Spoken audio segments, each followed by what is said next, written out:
Mi nombre es Juan Ignacio Caicedo, soy urólogo de la Fundación Santa Fe y profesor de medicina de la Universidad de los Andes. El día de hoy voy a hablar sobre el estudio RADICALS-RT, que es un estudio que se presentó en ESMO 2023, entregando los hallazgos de este estudio a 10 años. Recordemos que este estudio ya se había presentado hace 5 años y lo importante de lo que hay para mostrar en este momento son los desenlaces a 10 años del estudio RADICALS-RT. ¿Qué podemos decir? Digamos que después de haber tenido unos desenlaces con la patología de una prostatectomía radical que podemos considerar como desenlaces que no nos son favorables, uno puede tomar la decisión con un paciente si hace radioterapia adyuvante inmediatamente o si puede esperar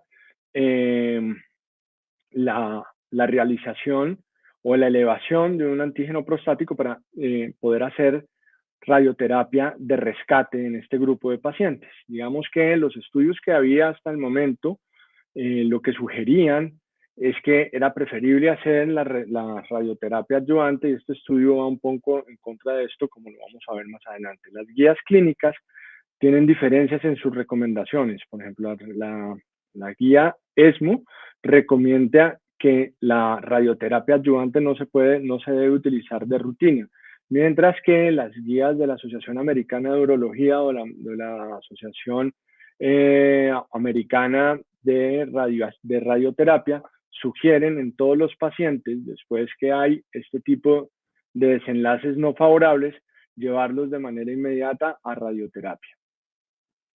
Esta evidencia hay que verla con cuidado. ¿Por qué? Esta evidencia lo que hace es que compara hacer radioterapia adyuvante versus básicamente dejar al paciente en observación.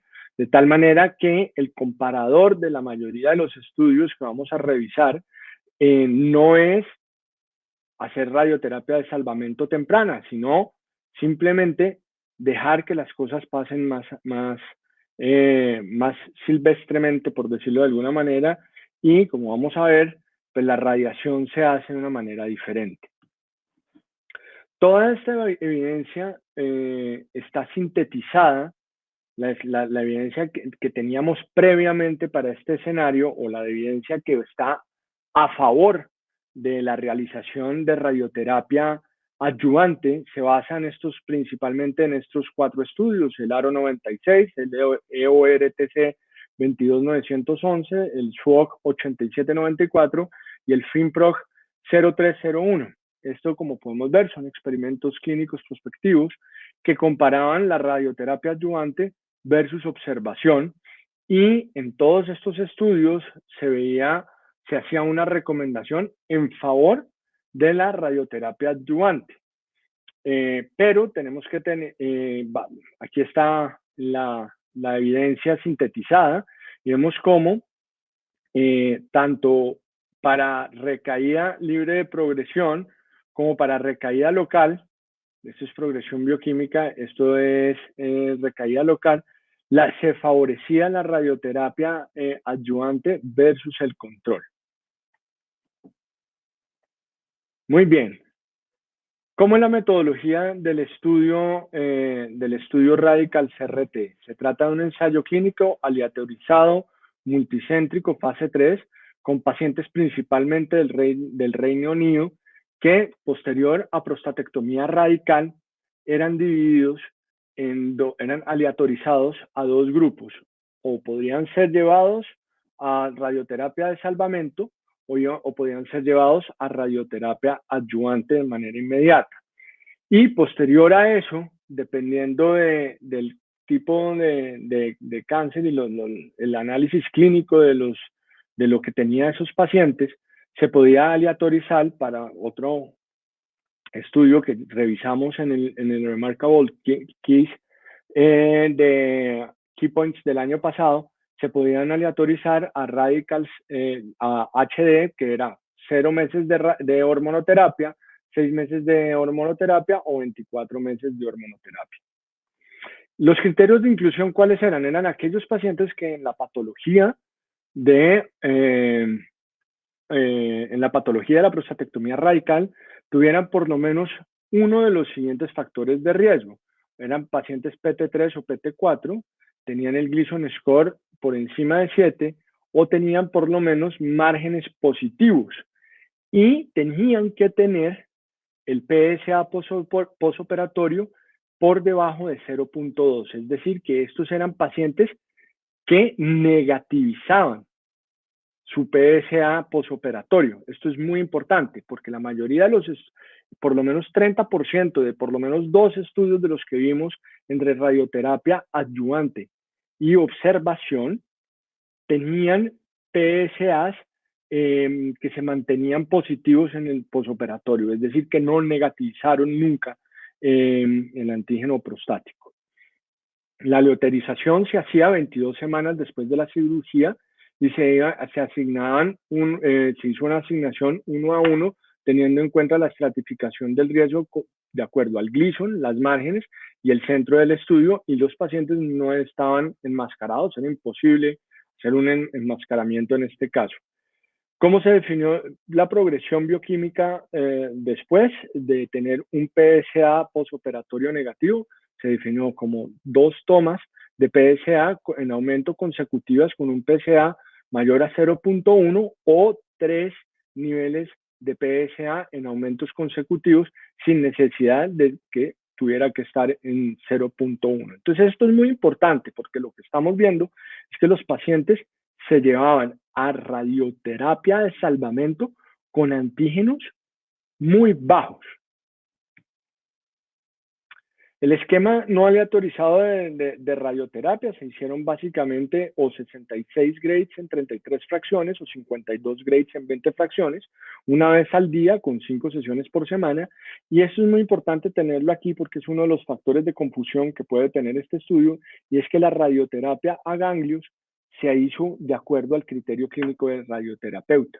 El procedimiento usualmente se pudo iniciar dentro de los 2 meses siguientes después de la leuterización, aunque en algunos pacientes hubo retraso en el inicio de la radioterapia debido a la necesidad o no de inicio de terapia hormonal. Los desenlaces que se midieron fueron principalmente lo que se quería era ver la supervivencia libre de enfermedad. Y como desenlace secundario se tenía la supervivencia libre de metástasis. Otros desenlaces que se tuvieron en cuenta fue el inicio de terapia hormonal, la toxicidad tanto geniturinaria como gastrointestinal, y hubo desenlaces basados en el paciente, bueno, los reportes de los pacientes, o sea, todo eran desenlaces pro. La supervivencia libre de progresión bioquímica se definió como la ausencia de PSA mayor a 0.4 después de la radioterapia postoperatoria o un PSA menor a mayor de 2 nanogramos por mililitro en cualquier momento. También se estuvo vigilando la progresión clínica, inicio de terapia hormonal o muerte por cualquier causa. Como podemos ver, en promedio los grupos quedaron muy bien aleatorizados. Básicamente, la mayoría de los pacientes tenían márgenes del 63% y el compromiso ganglionar podemos decir que fue bajo. Tanto el CAPRA que más se presentó fue CAPRA intermedio, entre 3 a 5, y el país que más aportó, como lo dije anteriormente, fue el Reino Unido.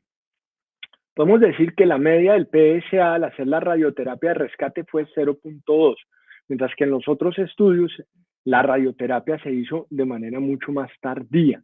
Aquí la radioterapia de salvamento se hizo de manera temprana, que es lo que se sugiere en este tipo de pacientes.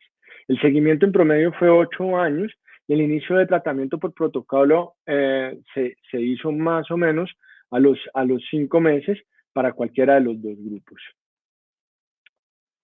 ¿Cuál es el primer desenlace? Pues básicamente lo primero para resaltar aquí fue el número de pacientes que tuvieron radioterapia a los 6 meses. El 93% del grupo que fue aleatorizado hasta a radioterapia adyuvante, se le hizo la radioterapia entre los primeros 6 meses, mientras que en el grupo de salvamento a los 5 años solamente se habían hecho radioterapia del 32%, que subió más o menos a un 40% a los 10 años de seguimiento. La medida de PSA, como lo dije ahora, fue 0.2, un 8% de progresión bioquímica, pero esos pacientes no hicieron radioterapia, y radioterapia a ganglios positivos se hizo en el 3% de los pacientes de salvamento y en el 7% de los pacientes con radioterapia adyuvante. ¿Qué es importante para mí acá? Esta gran diferencia de pacientes que al final de los 10 años ni siquiera necesitaron radioterapia de salvamento, y que ese grupo más o menos estuvo alrededor de un 60% de los pacientes del grupo de radioterapia de salvamento. Aquí tenemos el desenlace primario, que fue la proporción de pacientes libres de metástasis a distancia, que fue en más o menos 93% para los pacientes de radioterapia adyuvante versus un 89%, casi 90% de los pacientes llevados a radioterapia de salvamento. De tal manera que no hubo una diferencia significativa en metástasis a distancia en este grupo de pacientes. Aquí vemos otro tipo de desenlaces. Está la supervivencia global, el inicio de hormonoterapia que estaba por fuera del protocolo por recaída bioquímica, y aquí está la recaída bioquímica, todos con desenlaces a 10 años muy semejante entre los dos grupos, muy importante también. Aquí vemos cuál fue la toxicidad urinaria. Como vemos, antes de 2 años fue siempre mayor para los pacientes que fueron llevados a radioterapia adyuvante. ¿Por qué? Porque básicamente en el grupo de radioterapia adyuvante se irradiaron mucho más personas que en el grupo de radioterapia de salvamento. Aquí está la toxicidad a 2 años, eso es toxicidad geniturinaria, urinaria, y aquí está la toxicidad gastrointestinal. También vemos una muy importante diferencia entre los dos grupos, por la razón que estoy citando, que es que principalmente fueron pacientes que no requirieron radioterapia en el grupo de la radioterapia de salvamento. Así que, en conclusión, podemos decir que el tiempo para recaída bioquímica y uso de terapia hormonal es bastante igual para ambos grupos, que la radioterapia de rescate fue tan efectiva como la radioterapia adyuvante en términos de supervivencia global y supervivencia libre de metástasis a distancia en los 10 años que lleva de seguimiento el estudio. Podemos decir que la radioterapia adyuvante presentó mucha más morbilidad gastrointestinal y geniturinaria comparado con la radioterapia de salvamento. Y por último, un grupo importante de los pacientes asignados a radioterapia de salvamento no requirió tratamiento después de 10 años de seguimiento. ¿Cuál es esa proporción? Más o menos el 60% de los pacientes no requirieron radioterapia de salvamento y se ahorraron esa radioterapia en el seguimiento que tiene este estudio. Así que podemos concluir que una cosa es comparar radioterapia de adyuvante en estos pacientes con desenlaces de mal pronóstico en la patología de la prostatectomía radical, hacer radioterapia de adyuvante versus observación. Muy probablemente lo mejor será hacer radioterapia adyuvante.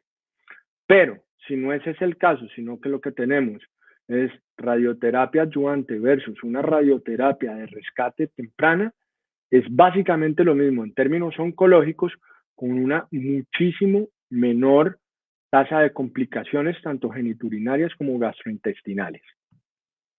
Este estudio definitivamente respalda el uso de radioterapia de rescate versus radioterapia adyuvante, lo que creo yo que va a ser, o si no es ya, el gold estándar para este grupo de pacientes. Muchas gracias.